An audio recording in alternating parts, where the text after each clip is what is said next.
Record button. Hey, what's going on, Lee Hazard? I'm very well, thank you. How are you? I'm pretty good. Thank you for jumping on the podcast. I know the time difference. You're over there in Scotland. It's challenging to set something up with the time difference, but I appreciate you making it work. Yeah. The time zone is a constant hassle, as I would say, because most of my own podcast guests usually reside in the United States of America. And at one point, I was co-hosting with a gentleman from New Zealand. So that was really difficult because that was three different time zones trying to run in sync. Wow. And like New Zealand is like 12 hours ahead of Scotland. And then Pacific time is 8 hours behind Scotland. So that poor guy was practically 24 hours ahead of some of the guests. So, How did you make that work? Like, how long did that last? well, the gentleman, it was a gentleman called Joe Hotai, and he was ex SAS, so he was very disciplined. Got it. So he would get up at any time, and he would get up in the middle of the night or 5 in the morning to start the podcast so that he could accommodate me because I have three children and two are toddlers or they're just coming out of the toddler phase, 3 and 4 years old.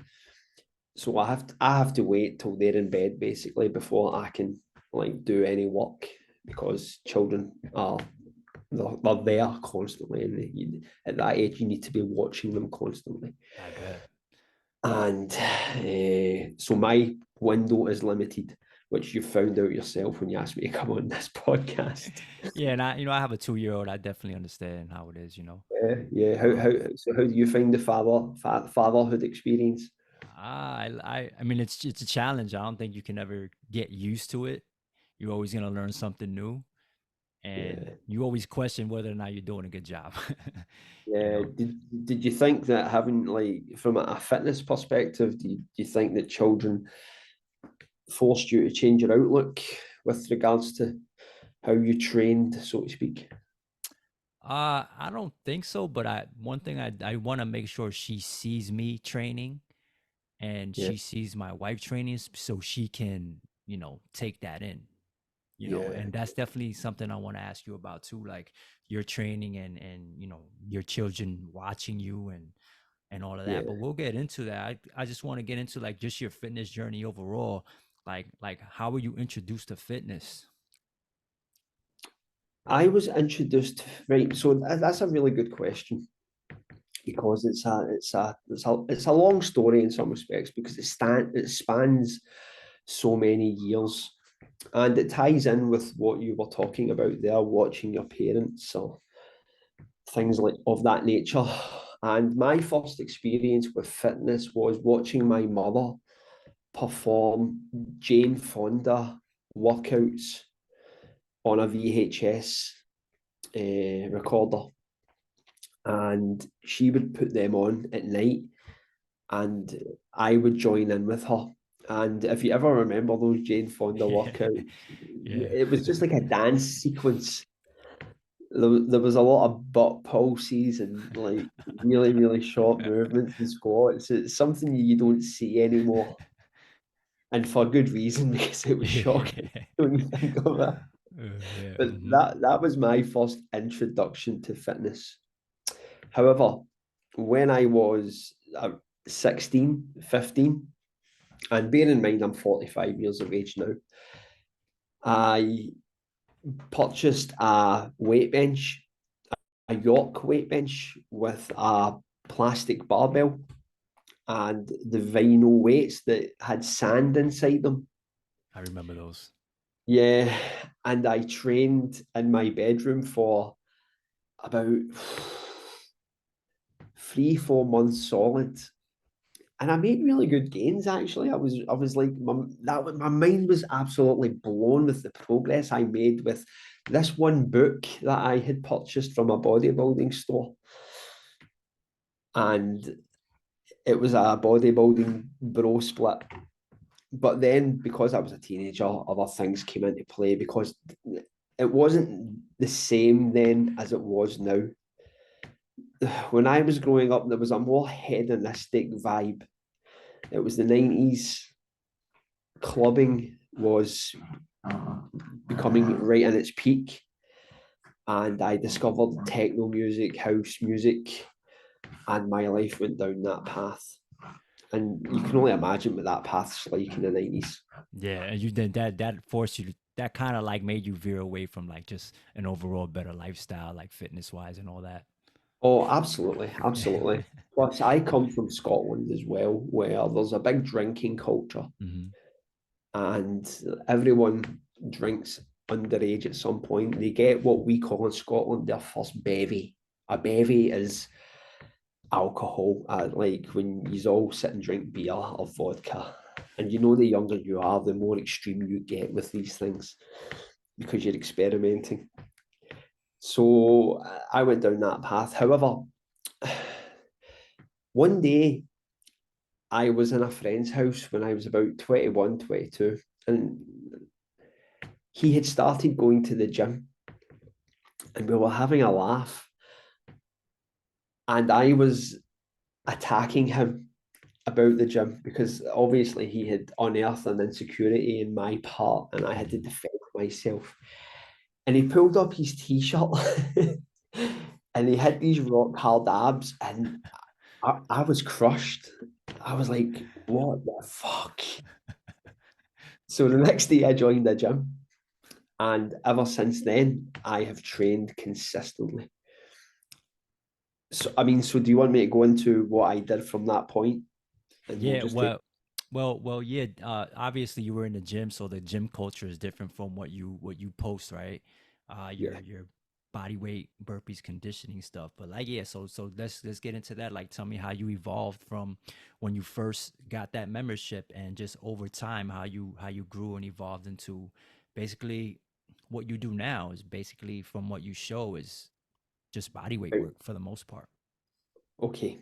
So when I started that gym, I once again I was like a blank sheet. I didn't have a clue. I was going back on the knowledge I had gained in my bedroom and just using Nautilus machines, chest presses, whatever the gym had. It was a local council gym, so it wasn't anything like you get nowadays. It was quite basic in some respects.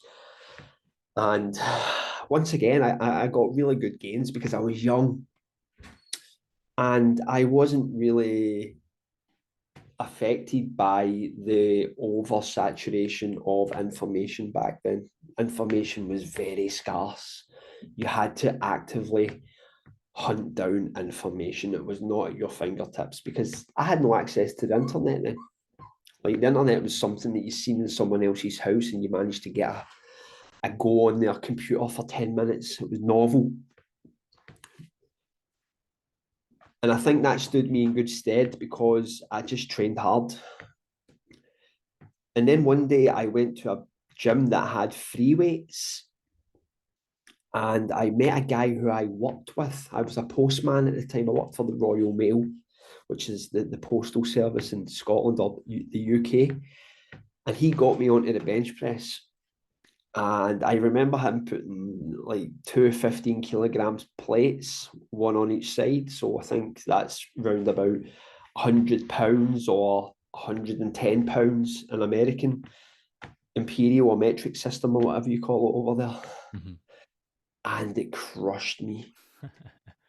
It almost halved me in two. And that was another defining moment because I realized that what I had been doing in the previous gym, which was just machines and things of that nature, it kind of gave me a false sense of reality. So at that point, I became an absolute junkie for free weights, barbell training. So I discovered a book called Brawn, and Brawn was a revelation to me. Have you ever read Brawn? I've never heard of it. No. Right, okay, so like when you cast your mind back to the late 90s, early 2000s, most of the bodybuilding literature was contained in Flex magazine, Muscle and Fitness, and it would be like a bodybuilder's routine. And most of these guys were on steroids, so they were like super high volume routines and bro splits, and they were accompanied by a lot of pictures, and it was always pictures of a guy who would, like, you'll know that picture when the guy's mouth's wide open and he's like at the top of a concentration curl and just like At that last rep. yeah, and Yeah. like all the protein powders had a really shocking name back then. Like you buy a protein powder now and it's like strawberry, but back then it would be like blueberry massacre or like kiwi whirlwind. There would be these really testosterone soaked names that went with the supplements because it was only men buying these things, really. It was like such a niche culture. And that was also at the height of bodybuilding too. So like, Yeah, yeah. yeah. And this book, Brawn, was just text. Just text. The book was like 200 pages. It was about this thick. And it was just text. And that was weird for me because like I had always equated bodybuilding like literature with something that was very visual, very picture heavy. So this was quite dense information. But the information was centered around hard work and 20 rep squats. And somehow the writer, Stuart McRobert, managed to construct a whole book out of this concept. But it was very motivating because he was just drilling this message home. And back then, no one was doing squats. Like, no one squatted back then. It was a complete 180 from what we see nowadays when you go into a commercial gym and you can't even get on a squat rack. I know. Like, the squat racks are always dominated. But back then, the squat seemed like the secret. No one was squatting, and I thought I'd discovered the secret. So it was just 20 rep squats constantly. I loved it. Well, were those weighted squats or those body weight squats? Yeah, barbell squats. Just Barbell. barbell Okay. squats. It was like one set of 20. That was it. Very sparse training, very minimal, very low volume, Very but not low simple. volume in the way that's presented nowadays, where there's like a lot of science behind it, Yeah. quite dogmatic. It was just like all about recovery. And it never really worked, to be honest with you, because you would train and it would promote long periods of rest, 3, 4 days, which is something I don't believe in nowadays. I've went completely the other way. But I bought into it, so it worked in that respect. Because I believe that when you buy into something, it will work because you put everything into it. You have to have this belief in you. And this is something that annoys me with training programs when people come into gyms and they want a program. They want a program that's magic. It's like you want a recipe for a cake, but You got to put in the work. yeah, but you can still make a shit cake. You need to have belief in the system for it to work. And if you don't believe in the system, it won't work or you'll get mediocre results. So that's why that system worked for me. So I ambled along and did that for a few years. Then I met a gentleman in a gym that I worked with, who was a personal trainer, very nice guy. And he introduced me to T Nation. What is that? Have you heard of T Nation? No, what is that? It was like a popular website focused. It was focused on bodybuilding back then, but they gave a lot of guys a platform to put out their ideas. Guys like Joe DeFranco, Alan Cosgrove, Dave Tate, guys that you still hear of nowadays, but these were like the real fitness OGs in my respect. In that respect, sorry. You know how you get that culture where people look at people on YouTube and say, he's a fitness OG, and it's Jeff Said. When these guys were the real fitness OGs. So I started training like the way these guys were presenting, which was performance based. It was like West Side Barbell, influent, conjugate training. So I get sucked down that rabbit hole. Then what happened was I started to become a bit disillusioned with training. Can you elaborate on that? I was just becoming bored of training. It was like there becomes a point where like there comes a point where you start to question what it is you're actually doing in the gym. And when you put it into when you frame it in such a way where you realize that all you're doing is performing manual labor and paying for the pleasure, Mhm. it starts to lose its shine in some respects. It feels forced. You have to Yeah, feel yeah, forced. Yeah. yeah. But I think that we need to go through these periods because they are a challenge, because I still trained when some people, when presented with that idea, would stop training. So I pottered along, as we say in Scotland, and I discovered a book called Tactical Barbell.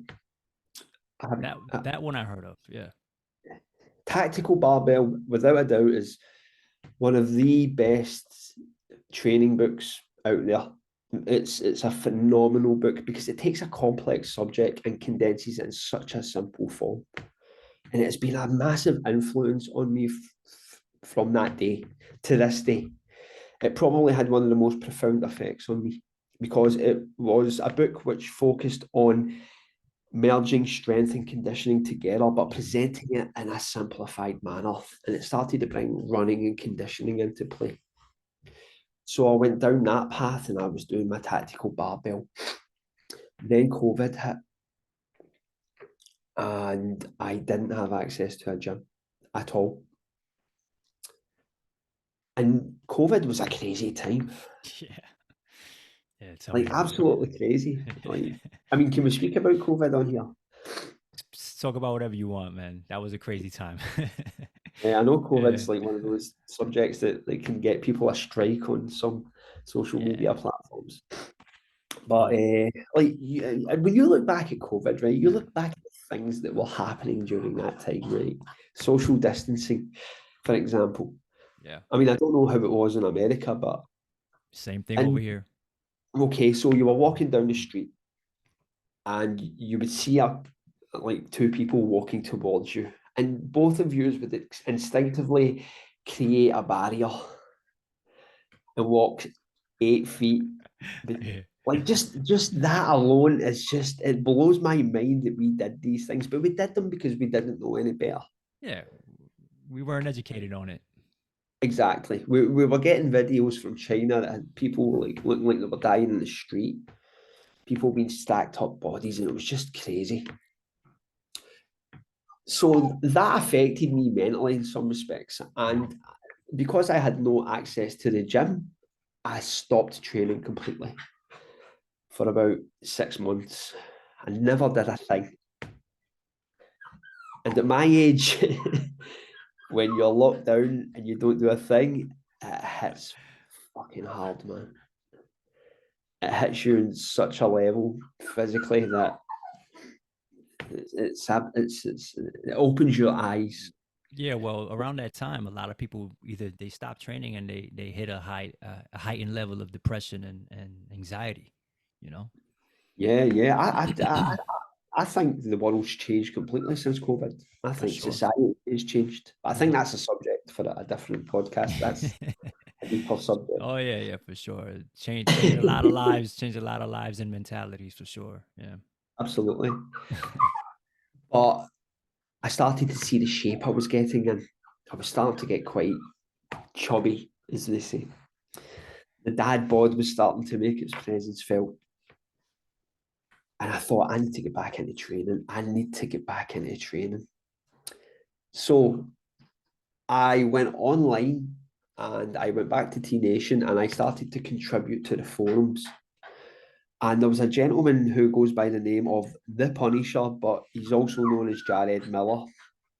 And I started reading this guy's log, and it was absolutely insane. It was insane, this guy's log. The work this guy was doing was just crazy, but it was very intriguing.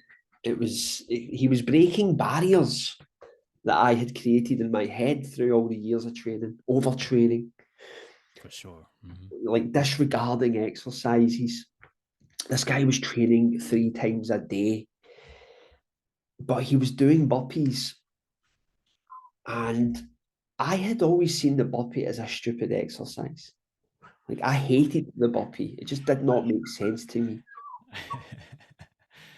A lot of people say that, but we'll get into that. We'll get into that. Yeah, Continue. yeah, yeah. Tell me about it. I get it in my comments constantly. And I was like, but he gave me, like, he was the green light to begin doing it because he wasn't looking at an exercise and was saying, that doesn't make sense. He was looking at an exercise and saying, how does this make me feel? And what will be the outcome of doing this exercise? So I decided to start doing burpees. So I would get a kettlebell in my house and I would do like these random workouts and I would do burpees, but I was doing them in that CrossFit style fashion where you do that weird jump.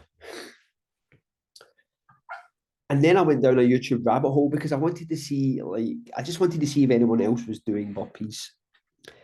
And that took me to the Iron Wolf. Mm.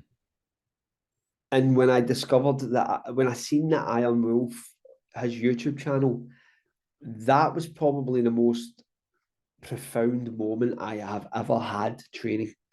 Like the whole of fitness, everything. There was just something about seeing him perform high rep burpee sessions that completely blew my mind. Like I've never felt that way about something because it flew in the face of everything on a fitness content level, which is polished, highly edited, filtered, Mm-hmm. narcissist. Whereas his message was just train hard. Nobody gives a shit about what you're training. We just train hard and we put ourselves through pain. We put ourselves through the darkness. So I started to replicate his workouts and I just fell in love with it. I fell in love with it. I fell in love with the results. I fell in love with that intensity of pushing myself on that level. But it was also a training style that you could recover from really quickly because it was joint friendly in some respects. Yeah. I mean, when you've been under a barbell for years and you're like trying to do bodybuilding style hypertrophy training and you're putting your joints under a lot of pressure, this was just simple calisthenics, and it was just very profound. So that's what brings me to my current status with regards to training. All right. So you were familiar with burpees before you found that form. Yes, So you just said they were. Why did you think burpees were pointless or stupid? You because personally. I was looking at them through a bodybuilding lens. Mm-hmm. Got it. I, Yep. I was a victim of that mindset, which Yep. is still prevalent today. Like the majority of fitness, particularly on media, is seen through the lens of building muscle, bodybuilding. Yeah. Without And without conditioning, of course. without conditioning, yeah, conditioning ultimately is an afterthought in fitness. When you look at a conditioning session, then it's usually tacked on at the end of like a gym session. Like Mm-hmm. a guy will go in or a woman will go in and they'll do squats, barbell rows, deadlifts, whatever, and then they'll think, right, I'm trying to lose some fat, so I'm going to do a 5 minute conditioning You'll session. rep it out. Yeah, so they'll Yeah, you'll do rep it like out. Mm-hmm. 5 minutes on an assault bike, or they'll do like 10 burpees, or they'll sprint. Sprinting was a big thing at one point.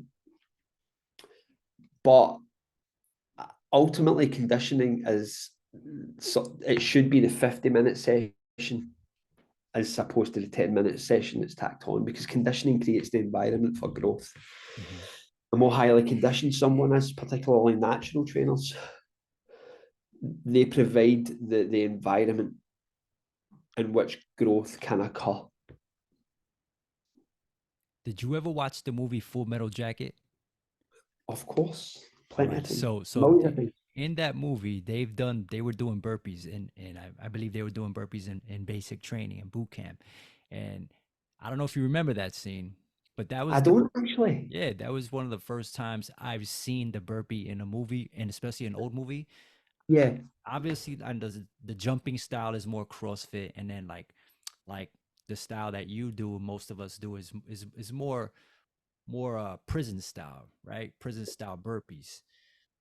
When I first found out about burpees, besides the movie, old friend of mine, he was telling me about 8 count bodybuilders, yeah. and we started doing the 8 count bodybuilders, and that's kind of how I was introduced to burpees. And same as you, I kind of really started to take burpees more serious during COVID, and also same as you, Iron Wolf was like one of the first people that I've really gotten to watch and helped me evolve with the burpees. Now, with the burpees, you started. Iron Wolf was basically your one of your first inspirations to really get into burpees. So tell me what it was like in the beginning of your burpee journey. Like, how hard was it? What were you doing? What was your favorite style as you evolved? Right. Okay. So that's a great question. I started off just trying to do like 100 burpees. I Mhm. thought 100 burpees is probably a good baseline to try and build up to. I had no set plan with regards to getting there, other than just trying to get to 100 burpees. I didn't know how to pace myself. I didn't know how to execute proper form. I didn't know how to make the transition from ground back to standing up.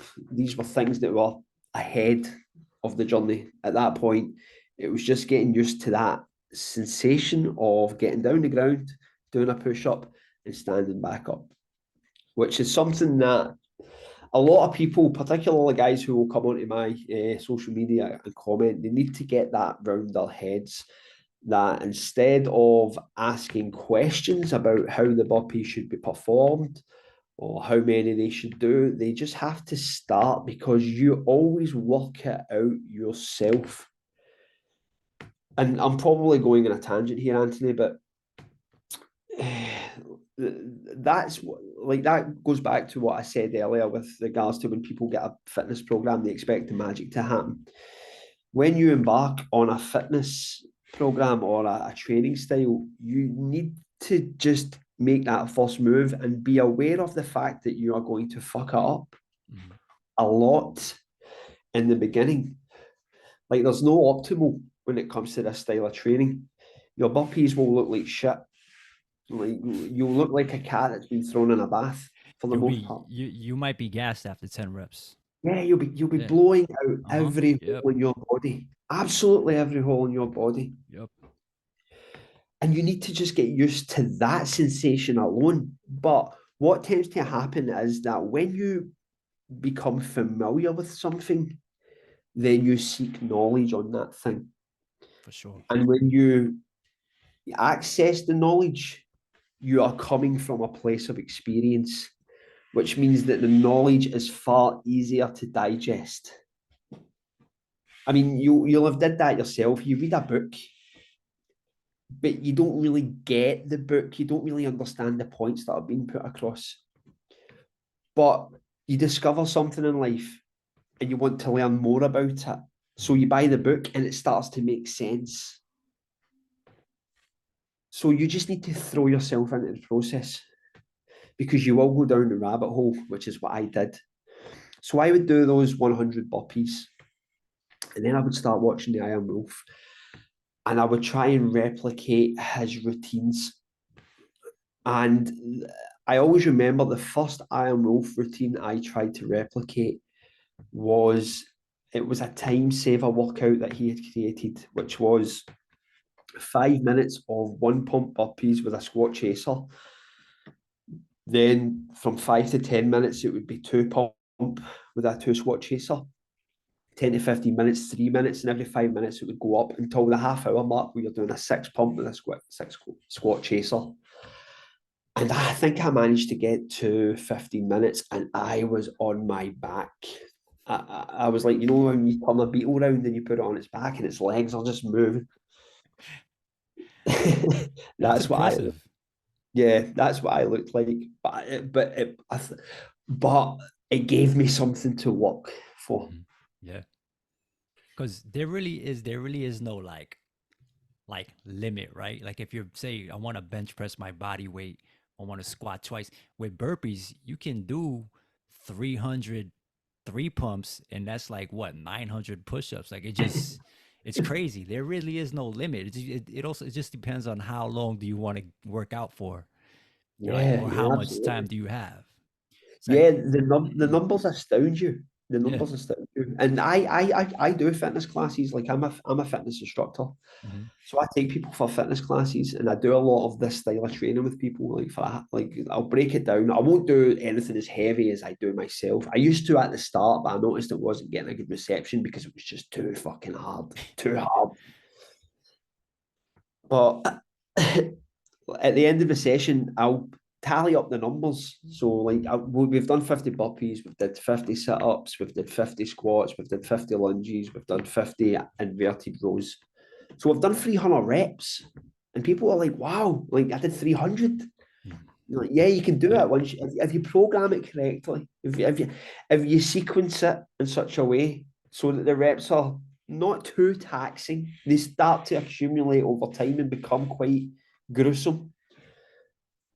But it's manageable. But when you present them with the number at the end, it's always like a mind-blowing moment for them that they've completed this amount of reps. Yeah, when you give them that end number, it's like they feel a sense of accomplishment, and then they're gonna Yeah, want to reach a higher number next time. yeah, Yeah. absolutely, So absolutely. And I always tell them, like, they don't enjoy the experience. You look at their faces and they are in a world of pain. They are close to like losing consciousness at points. But I always tell them when you go home, you are going to be so glad you did this. You are going to feel a sense of accomplishment and you're going to feel good. Because that's where the magic happens. I don't enjoy these training sessions. Like I don't do an hour long burpee session and think to myself, I'm loving this. This is amazing. Like this is such a pleasurable experience. Pleasure to me is eating like a cake. yeah, That's pleasure. that's Watching a film. doing an hour of burpees. That's just straight up pain right there. Torture. I've done them. I've done them like you said during COVID. I throw on a Iron Wolf video and I just do a follow along and 1 hour, 2 hours. Like this shit is crazy. But so you're also a fitness instructor as well as an online coach, right? Yeah, yeah, So yeah, so yeah. you do face to face instruction as well. Yeah, yeah. I do a And lot of and things. what is the bulk? What is the bulk of that? I know you just said you a lot of reps, but what are the workouts? Is it mainly burpee related or is it other stuff as well?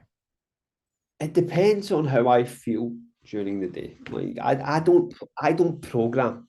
I don't program. Like I don't go, right, we're going to do this session because like I'm looking for this outcome because I don't think that's what fitness classes are for. Fitness classes are for people to come in and forget things and just try and get a bit of work done and leave.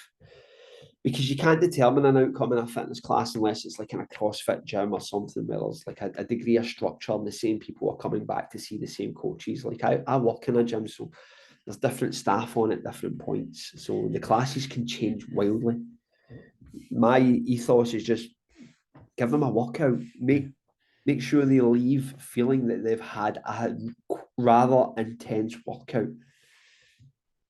And I will I think that you can become a great fitness instructor by operating on the fly because it becomes a creative process. And some of my routines have been created in that context where I've did a class and I've had people doing things and I'm thinking, this is quite a good routine here that I'm creating. So, and that's one thing the burpee community, so to speak, pride themselves on is that ability to create routines Or like you said, on the fly. Hmm. on the fly. You need to Yeah. always think on the fly. Now, that may go against some people's idea of programming, and I can understand why, but that's just the way I roll. I just like to be creative in that respect. So, yeah, we do a lot of burpees, we do a lot of body weight push ups, squats, lunges. I've also started to bring a lot of rowing into play. Rowing? Uh, Rowing, yeah, bring the rowing machines. I think the rowing machines just add a bit of spice. Okay. in the mix. Plus, I was reading a lot of Jim Jones material, and I know they do a lot of rowing. So I thought I'm going to see how this works with things. So we'll just bring some rowing into play, so that sometimes if we're going to be doing a lot of burpees, we're still getting that pulling action Yeah. into the mix, but at the same time getting that cardio effect, that conditioning effect.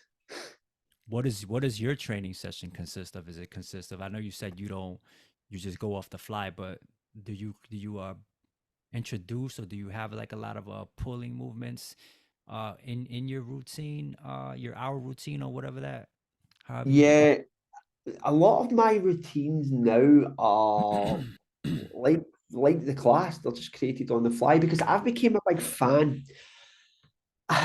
Stress should take place when the workout takes place. That should be a moment of stress.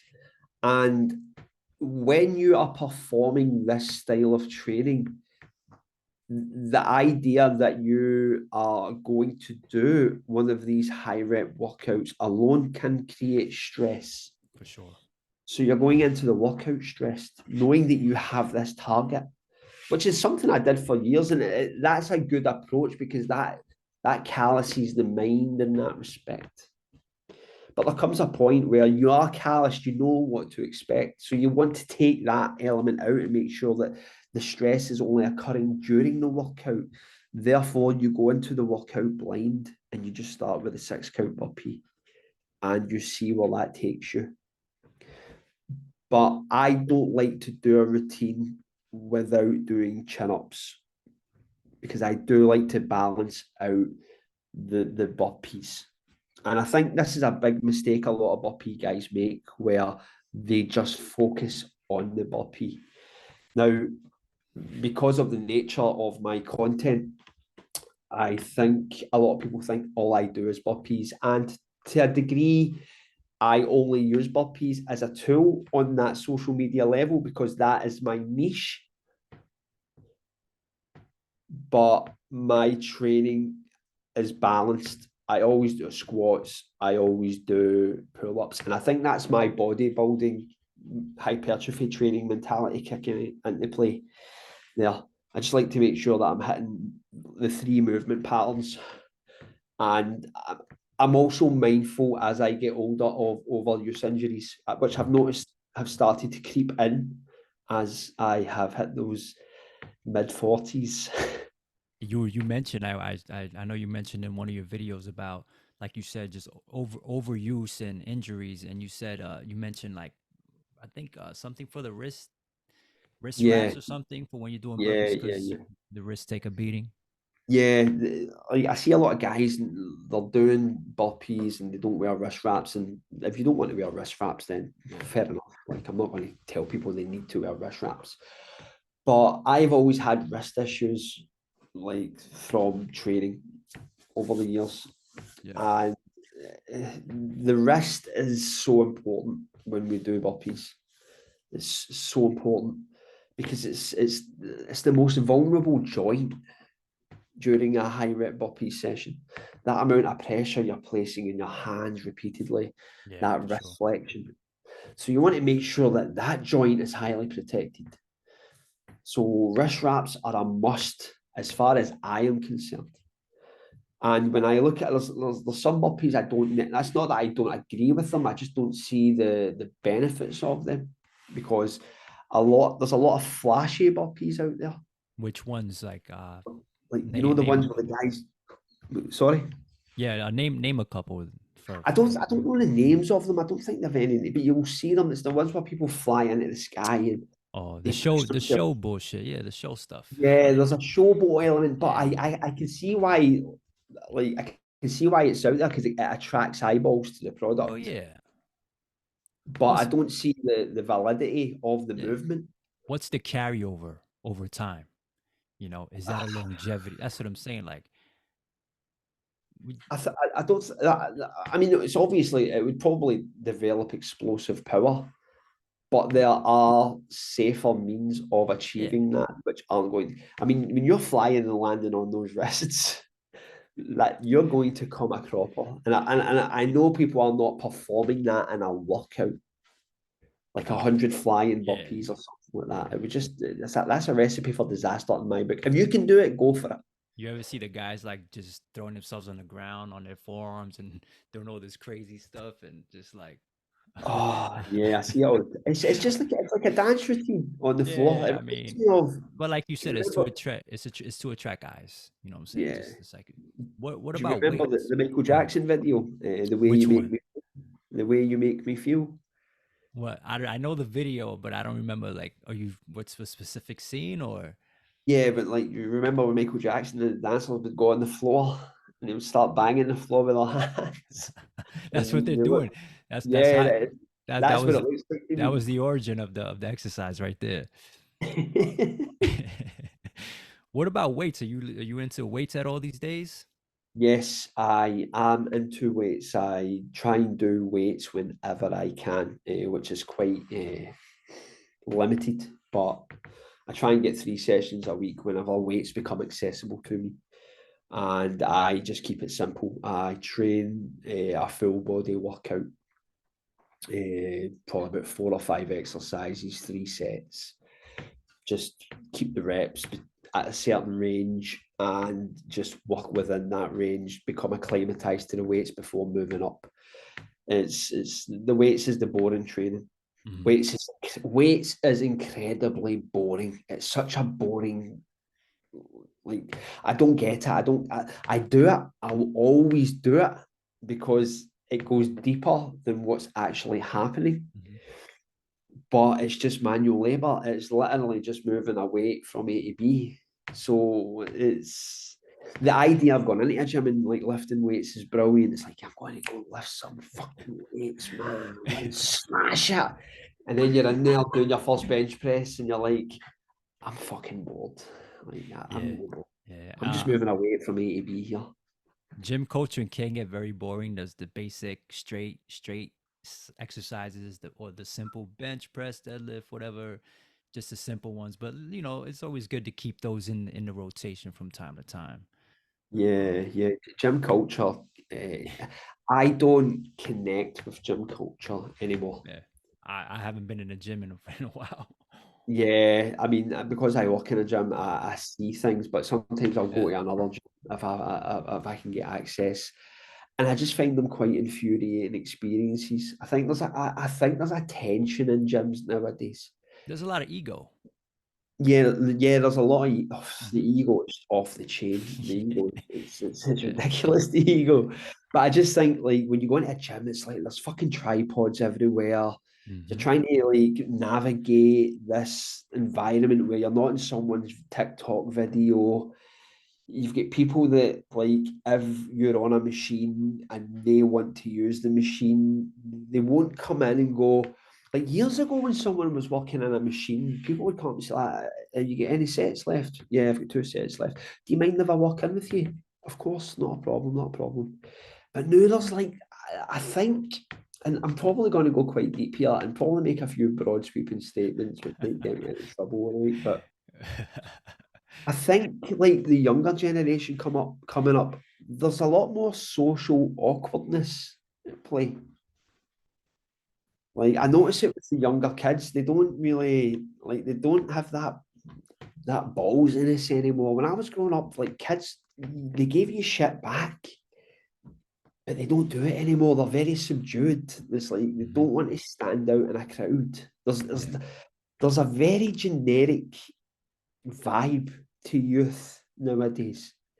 When I was growing up, youth culture was so strong. Like youth culture could shape society in some respects. Hmm. For me, it was clubbing. Like it was going to clubs, and it became massive, and it like invoked some laws because they brought the Criminal Justice Act because people were having raves and like open fields. So there was an impact on society through youth culture. I mean, you look at punk before that, hip hop in the 90s. Yeah, I was going to clubs since I was 15, man. Trust But me, now, bro. now they don't want because of social media and the fear of being like put in a position where they're outed on social media, they just become this blend of homogeny. There's no one, Sensitivity. yeah, there's no one breaking out. That's the vibe I get. I'm not saying every kid's like that. I mean, I don't want to make that broad generalization. Anyway, that's came into gyms. They don't come up to you at the machine and go, "Can I walk in with you?" What they'll do is they'll stand and stare at Yeah. you for 5 minutes, like Yeah. waiting to use the, and then you get stressed. You It's feel like, yeah, pressure. yeah, I've got like fucking three Yeah. sets left, mate, and I'm recovering like 3 minutes between my sets. So what do you think I'm doing during that recovery time? I'm just sitting here. Yeah. I don't get it. I know it did, like you said, it definitely changed over time.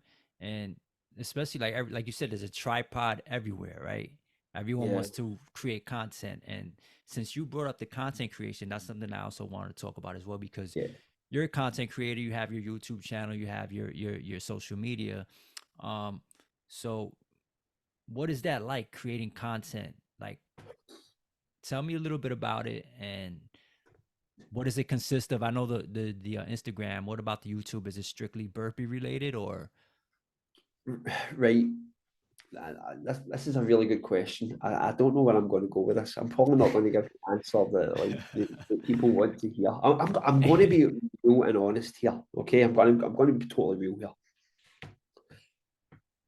It's just another stress in your life. That's what it is. Content creation it's a suffer fest, but that's the way it should be, because to create is to suffer.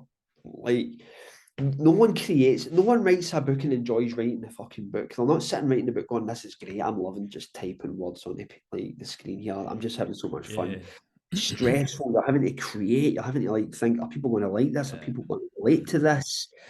All you want is the outcome, and that's when the magic happens. That's when you feel like, that's when the endorphins are released, that when you have completed the creation process, which is why we create. The actual process of creation is hell. It's to suffer. The end result is what we look forward to the most. Absolutely, absolutely. And because I'm really busy, I work full time, I've got 3 children, so my time to create content is highly limited. It's very limited. Like, I'm not one of these like YouTubers that's got the whole fucking day to like write a script, then like fucking create B-roll footage all day. But like, my windows are so limited. But that forces you to be creative in some respects. So my initial content strategy was, I'm just going to upload my workouts. That's it. I'm just going to film workouts and upload them. But that's not content creation.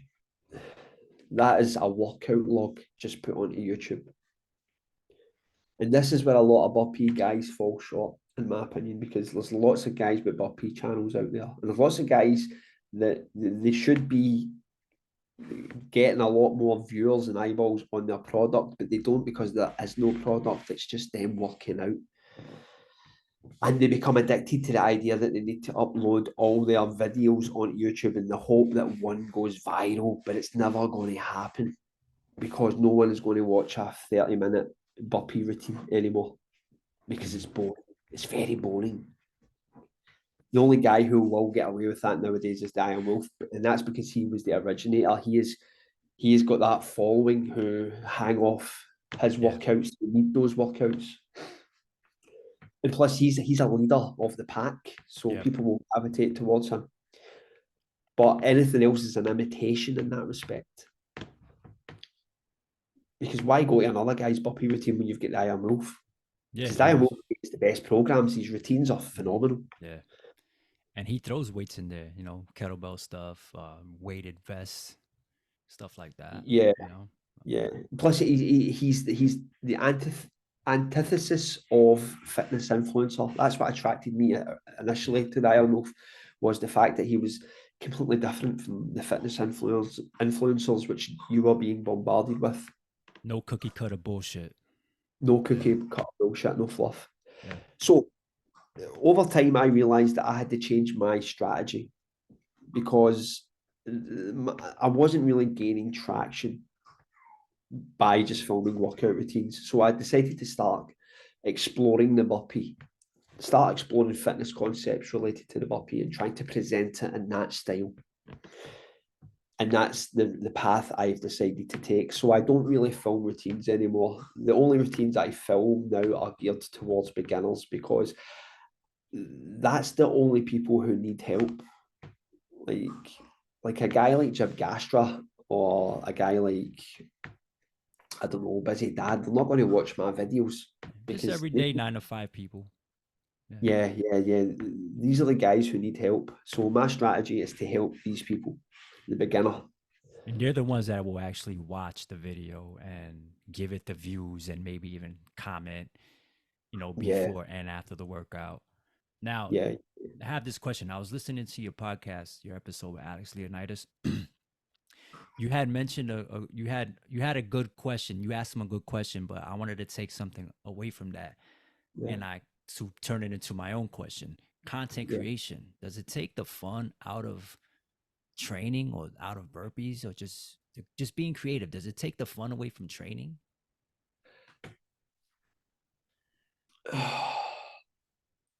That's a really good question.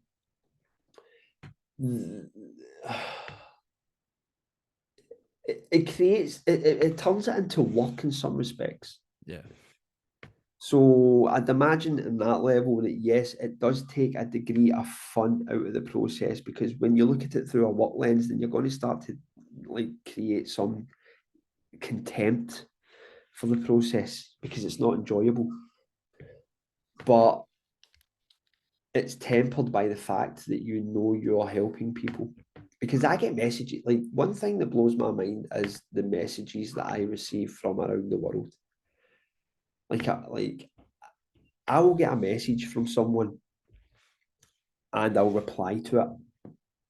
And some people are so humbled by the fact you replied. They're like, thanks for replying. And I'm always thinking, listen, I'm just a fucking guy, right? Like in Glasgow, Scotland, right? That's got his kids running rings around him. And like, I'm always going to reply. And it blows my mind that people think like that way about me. I'll never get my head around that. Yeah, but not everyone replies. Not Yeah, everyone. I know. I I know reached because I I just need. reach out to so many people and I get nothing. Yeah, no, like the Yeah, same for me, man. I yeah, reach out to so many people and they yeah. don't reply, and I'm like, fuck you, fuck you, man. But yeah, it does take the fun out of training. But it was taking the fun out of training for me because I was becoming addicted to the idea that I had to film every single training routine and put it online. It And becomes to a me, daunting task. yeah, because you're having to up the ante constantly. Hmm. And I thought to myself, training's something that should be enjoyed in your own time. Training's something that's personal to you. You should just be training. That's it. Yeah, makes sense. Now, you said you lift weights about 3 times a week, right? Yeah. So your burpees is what? How often are you doing burpees? Like, what's your frequency? Right. Okay. So that's another good question. My frequency has diminished rapidly over the last year. I perform like I've got a baseline of 100, 200 burpees, and that's it. I keep it strictly 6 counts. I keep it strong style burpees. I don't do anything flashy. Now and again, I'll pull out an Navy SEAL. But because I've added more weights into the mix, I have instinctively had to take something away from burpees Mhm. because you need to be quite thoughtful of the process, recovery. I've noticed as I'm getting older that I cannot take liberties with my recovery. I need to start being a bit more. Sorry, I've got a dog and he barks. It's all right. Eh, I need to be a bit more mindful with where I'm putting all my efforts. So I try and get 3, 4 burpee routines in a week, but it's nowhere near the frequency which I was doing when I first discovered burpees. But at that point, I was like evangelical about the burpee. I was addicted to the burpee. But over time, you start to temper the addiction. You realize that I Or need to. it's not Sorry. it's not the end all be all. It's not the only thing. Like, you Yeah, know, yeah, like definitely. It's not the end all or be all. you found a healthy balance between weights and calisthenics and burpees and stuff like that. Yeah, because Yeah. both of them have got so much to offer. And I am I always say to people, like your training journey is going to change over time. Like you might be hardcore weights, but that's going to change at some point. You're Mhm. going to get bored and you're going to want something else and you're going to discover something else. But that's the beauty of the process because Mhm. that is what creates the toolbox. That immersion in different styles of training, not looking at it from a fitness perspective, but looking at it from a knowledge perspective, having those It's tools that you can implement at any given moment. it's a mindset perspective too. It's like it's a growth mindset. You're not like stuck on one thing, you Yeah, know? yeah, absolutely, absolutely. You don't want to become one-dimensional. Like if you're only doing burpees, you're only going to be good at doing burpees. Like, you'll go and do a CrossFit session, or you'll go for a run, and you will be exposed. So you need to like realize that you can't put all your eggs into one basket in that respect. Now you definitely got to spread it out, open it up. Um Absolutely. so what is your nutrition like? How do you eat? Do you eat cake? Right. So for the most part, I try to eat clean. I try to focus on unprocessed food, rice, lentils, chicken thighs, beef, fish, nuts. But I fuck it up at times, Yeah, we're human. and I eat cake, and I drink iron brew, and I'll get a Chinese takeaway or a pizza because I'm a family man at the Yeah. end of the day. You can't live in a house where you impose a eating style that's quite it's rigid. You need to be flexible because you need to take into consideration the happiness of the household as well. Like no one wants to see their dad sitting eating pumpkin seeds all the time, weighing his food out meticulously. Dad, can we get a pizza tonight? No, no, Dad can't get a pizza tonight. Dad's on a cut. Dad can only eat 2,100 calories today, so you're not getting a pizza. Thanks, Dad.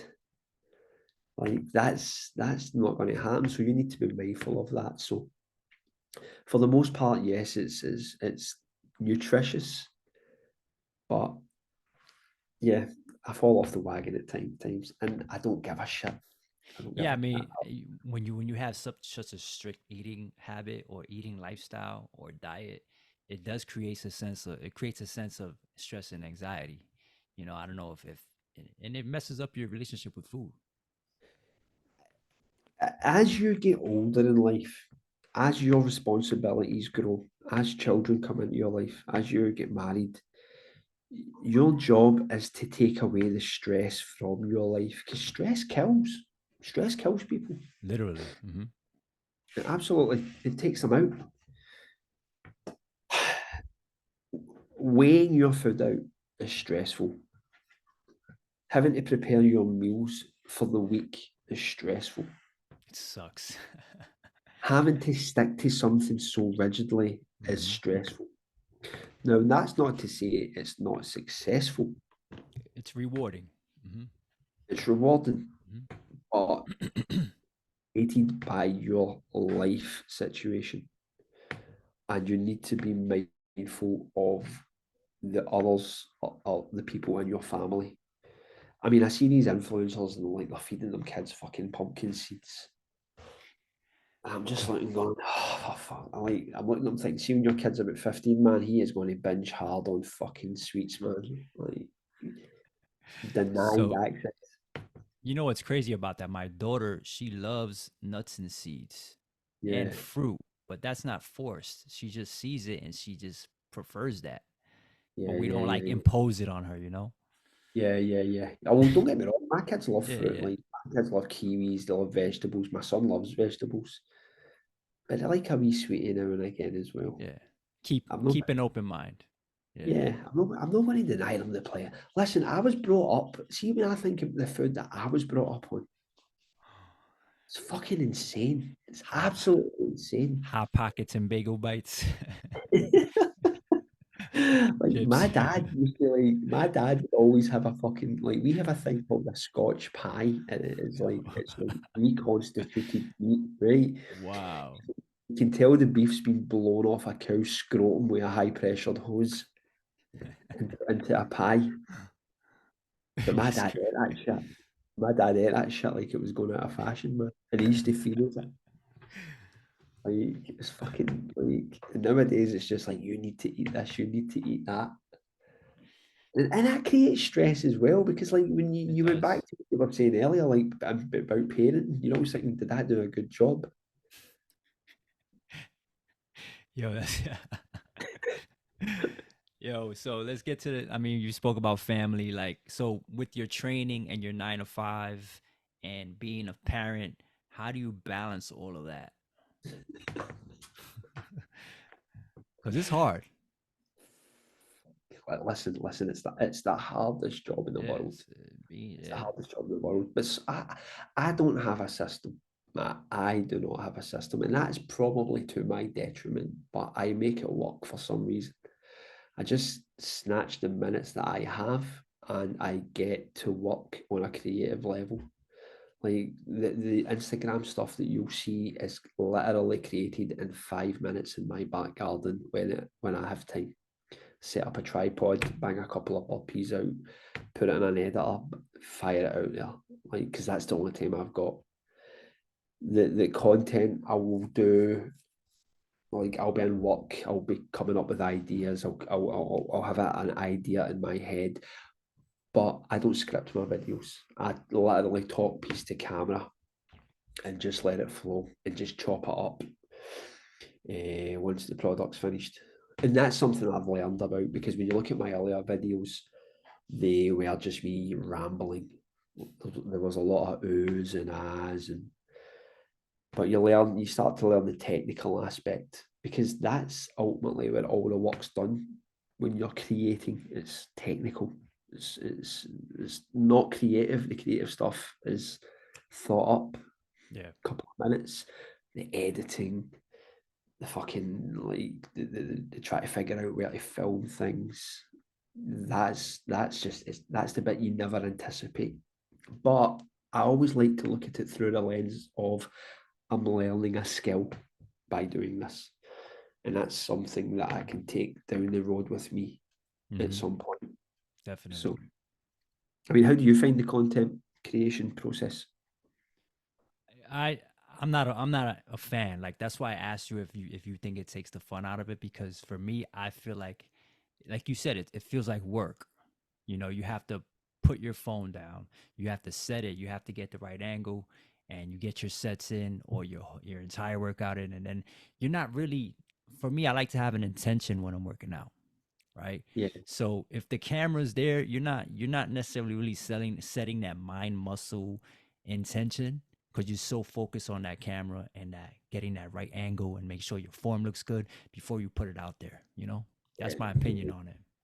yeah, yeah. I agree. However, I think that sometimes you have to develop the mindset that you have just to be raw and Hmm. forget about the angles Yeah. and lighting. You just maybe it will probably like boost your channel in some respects if you do go for that polished look. But that's not me. I'm not polished. Yeah. I'm not No, a polished not guy. me. Me neither. So Yeah. like I think that's something that you need to like use to your strength is the lack of polish because people relate to that. Yeah. People because we are saturated with polish. Everything's fucking There's polished. too much. Yeah. Way too much. Yeah, yeah, yeah. People are aching for like real raw material. Yeah. They want to see fitness like how it really is. It is raw. Fitness isn't glossy.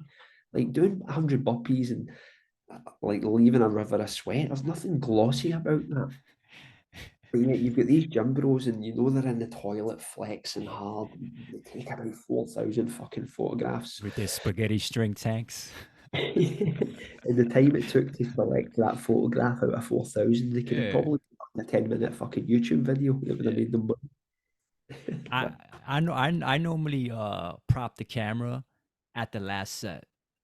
yeah, yeah, So yeah. the first few sets I'm just doing it just with me and my spirit, and then the last set I'll just throw it out there. So normally like the last set I'm usually struggling, but that's the one I put out there. Yeah, yeah, yeah. Just keep. You should keep all your content. Like, just keep your content, fire it on a hard drive, so it's always there, and it gives you more stuff to work with. I think ultimately, like, what people need to do is get their thoughts out there. I think that's what helps people get your thoughts out there and try and structure it in such a way that it can help people. I mean, yeah, believe it or not, there's more people than you know that can relate, whether it's Yeah, fitness related or mental health related, really. you know yeah, yeah, yeah, yeah, so yeah, yeah. so did training ever help you with, if you ever had any mental health issues or any stress or depression? Did training or doing burpees help with that? Do you know, I've never really suffered through anything like Yeah. anything on that level that's been like life changing. I find exercise, I look at exercise as a meditative quality Yeah. in the sense that it's a mindfulness practice. Like you always equate meditation with like sitting down and just fucking being lost in the moment. Whereas to me, meditating was always being caught up in something where life ceased to exist out with that moment. So if I'm ironing my son's uniform for school, like I'm focused it, because I'm trying it's to iron a fucking shirt and it's really difficult.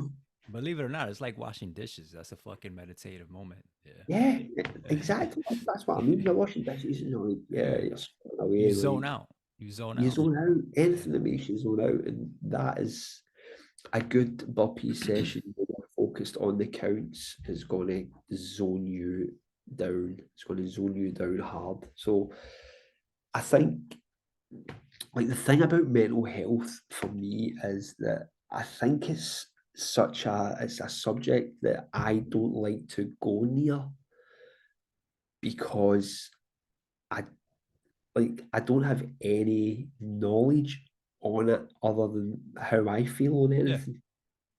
And I think it's something that's exploited by people nowadays. It's definitely something that's overly talked about. It's everywhere, Yeah, I get yeah, it. yeah, Yeah. yeah. People give their advice when to me it's like it's a medical issue. But we stay in a climate where people think they're doctors now. It's also individual, not everyone deals with the same issues, so Yeah, yeah, yeah. There's paid professionals to deal with that stuff. yeah, Like I'm not exactly. a paid professional, so it's not my lane in Got it. that Yeah. respect. And I think when you're dealing with the mental, then there could be potential implications there, which is a bit annoys me when I see people like fitness guys giving life advice, telling you how to think, and it's like just teach me how to do a fucking burpee. I didn't ask you for that shit. Just teach me how to get jacked. Like that's Yeah. all I'm interested. I'm not interested in like fucking. But that's another thing. Like that's another thing about content creation, right? People create so much content, they have to do more than just show you a workout, right? They have to talk about what they're eating and what they're thinking and how they're feeling, and I think it just pulls more eyes, like you said before. That's what Yeah, I think, because there's a lot of that on social media now. Every fitness page has some sort of mental health segment or mental health episode or something like that. yeah. I think Yeah. for some people, like lifting weights gives them delusions of grandeur. I mean, you would see things like guys that they've got a quote. It's like a Joe Rogan quote or something like that. How Hey, you've got to grind and you've got to do this, and I'm like, dude, you're just going into a fucking gym at 6 in the morning. and like you're lifting a fucking piece of silver 6 inches off the ground. That's all you're fucking doing, but yet you're like, you think you're Napoleon Hill. You think you're like fucking Anthony Robbins. You think now, like, say if you were young, growing up in today's generation with so much information and so much, uh, just content and social media out there, you think your training style would be different? You think you'd be pulled in many different directions? Ah, yeah, definitely, definitely. Like I always equate it with this, right? Like, see, when I was younger, right, I would go to the shops and I would be going to buy a bar of chocolate, and it would be like 5 fucking bars of chocolate, right? That five, a Mars bar, a Snickers, a Twix, and I would decide. But now I go to the chocolate shop and there's like 20 or Yeah. 30 fucking different types of chocolate. So what happens is that I don't buy a bar of chocolate. I just stand there looking at them. Like I'm paralyzed by the amount of options that are available to me, which means I can't fully invest in one. That's So like going into the gym. yeah, there's just so many like even when you go into a commercial gym and you don't know what you're doing and there's like hundreds of fucking machines, it's like, for fuck's sake, what am I going to do? I don't even know what to do. There's just like there's that machine, that's that part, there's that. Yeah. It's just constant. It's like, so I think, I am anti-information in that respect. Like I think there's too much information now, and it's just like it creates more stress. It's just another vehicle in which stress travels and affects me personally. I don't like options. I like one or two options. I don't like to be presented with. I'm all about simplicity and the basics. Yeah, yeah, yeah, You want to yeah, yeah. get strong, stick to the basics. You want to be conditioned, stick to the basics. You want to have endurance, stick to the basics. But there's too much shit out there. Far too much shit. Far too much shit. But I can understand why there is too much shit, because there's too many voices out there. So people need to separate themselves from the pack in that respect. So they need to create options, because it then gives them a platform in which their name can be created. But it's not a positive experience for the consumer, because when you get too many choices, then you don't invest yourself, because You there's always something better. Yeah, and you won't really master much. You know, Exactly. you'll kind of be like half-assing one thing and then half-assing something new, and you'll never Yeah. really hit a specific goal because there's always going to be something else. Yeah, absolutely. Absolutely. I mean, I'm guilty of this myself. I'm always looking for the new thing, but I have the ability to pull myself back. And that's Well, something I probably wouldn't have had if I was younger. That ability to like draw on experience and realize, you know what, I could do that, but for what? What difference is it going to make in the long yeah. term? Are the benefits going to be profound, or are they going to be negligible? They are likely to be negligible. Well, that's how I look at it as well. Like, all right, I'm gonna look at this new thing. How is it gonna benefit me in the long term? What's Yeah, the yeah, carryover to everyday life? absolutely, That's absolutely. how I try to look at it. But what about anything else outside of burpees and weightlifting? Do you run? Do you jump rope? Do you do any type of steady state cardio? I used to run. That was through tactical barbell, but that's something I've gave up, because, like I've said, my workout time is limited, so I have Yeah. to stick to the basics. I have to stick to what I know works. I try to get my steps in, but I'm not a fan of this whole like you must walk. Like I think that walking is presented as some fucking form of cardio nowadays, which I think is kind of like a Walking is sim. primal.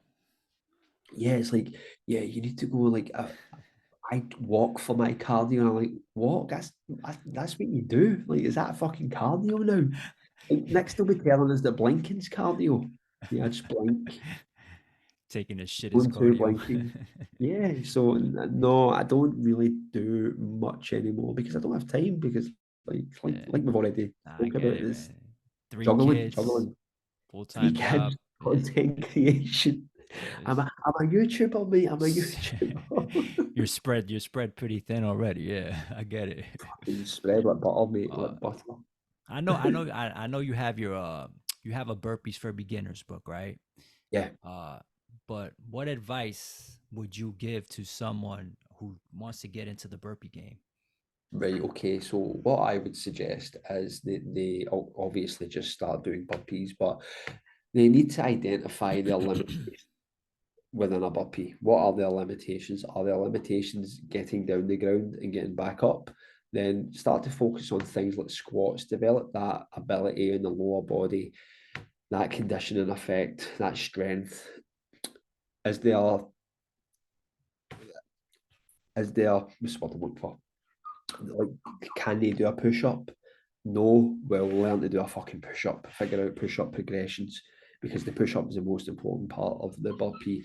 Once they have identified their shortcomings and worked on them, then they should start to initiate the burpee process, which is just set a rep target, a number in their head that isn't important, but just something that means that they can have a daily practice or 6 times a week where they can do like 25, 30 burpees.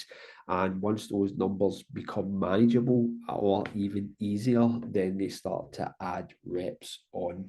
And what they want to do is they want to build to milestones. I would always suggest that the first milestone is 100 unbroken burpees, which anyone is capable of doing once they learn the pacing process. Mhm. I think that the milestones like your 500,000 Navy SEALs, that's if you want to go down the hardcore burpee route. For people that just want to, for people that just want to like develop that a good conditioning level, then they don't need to go down that road. They just need to build that baseline of 100 unbroken burpees, and that will put them in a good spot. But burpees are addictive.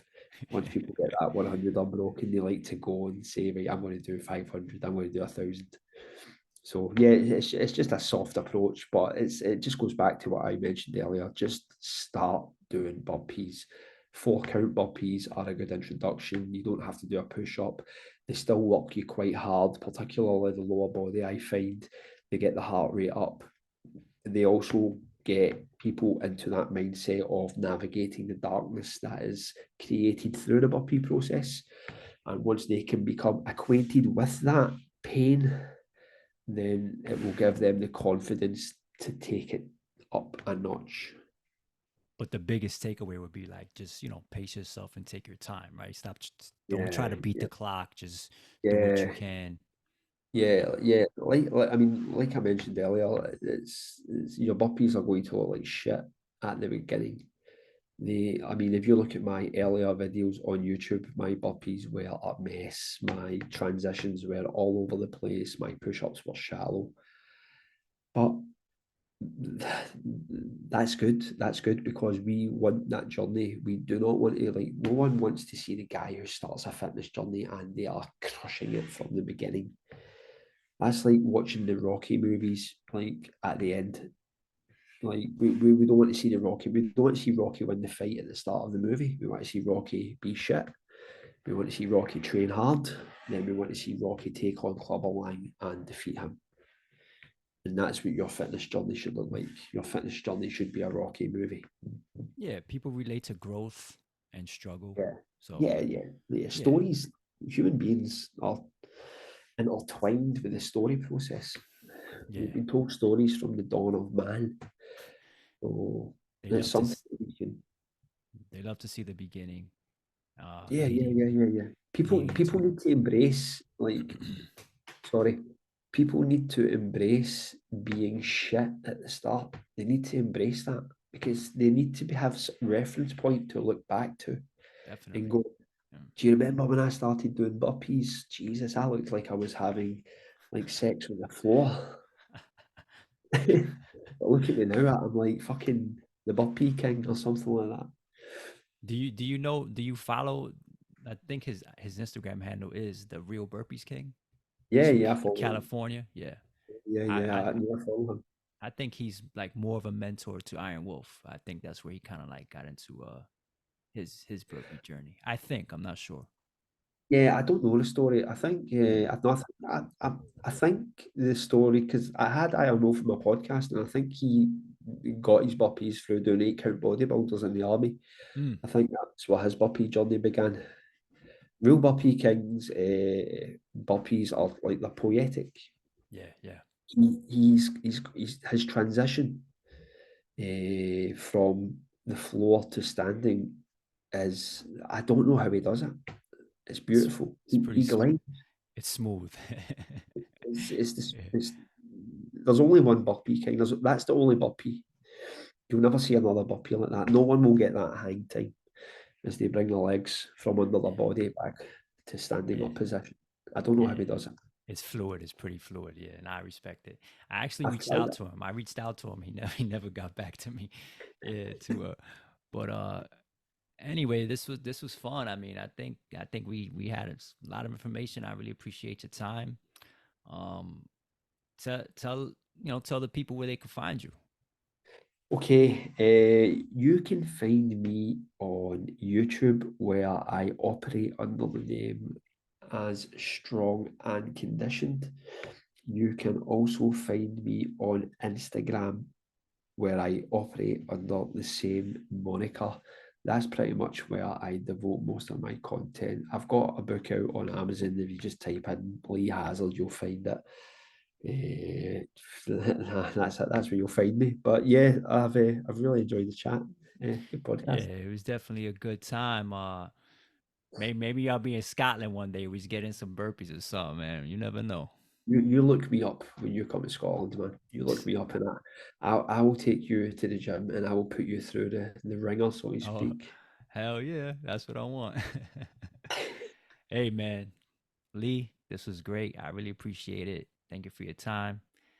Uh, until next time, brother. Yeah, thank you. Really appreciate it. Peace.